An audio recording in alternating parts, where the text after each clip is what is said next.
Hi students, welcome to my class. Today I am going to explain a very important topic of light, that is refraction, and Snell's law is a part of refraction. First of all, let me tell you what is refraction. As we all know that light always travels in a straight line. But when it travels from one medium to another, it tends to change its path. At the interface, at the boundary of the two media, the light bends. It will bend either towards the normal or away from the normal. For example, let's take the example of air and water. This is air and this is water. When a ray of light enters from air to water, this is the incident ray and this is the point of incidence. At the point of incidence, we draw a normal.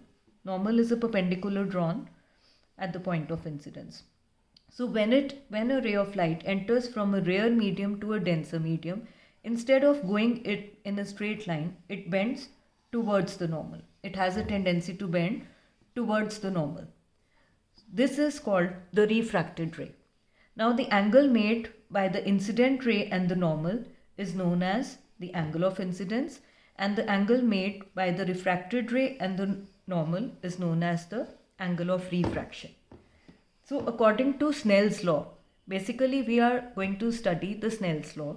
According to Snell's law, the ratio of sine of angle of incidence to the sine of angle of refraction is always a constant, which is known as nu.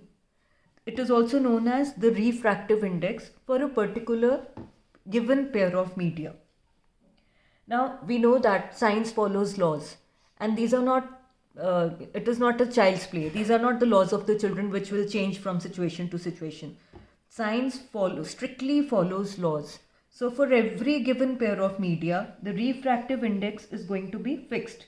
How much the ray of light is going to bend when it goes from air to water, or from air to glass, or from, it comes out from glass and enters air again, that angle of bending, the refractive index is going to be fixed.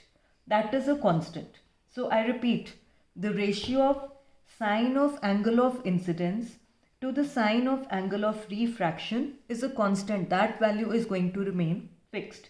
This constant is called the refractive index for this pair of media, and this is known as Snell's law. This law is the law of refraction. Now, refractive index is of two kinds. First, absolute refractive index, absolute RF that is called, and the other is relative RF.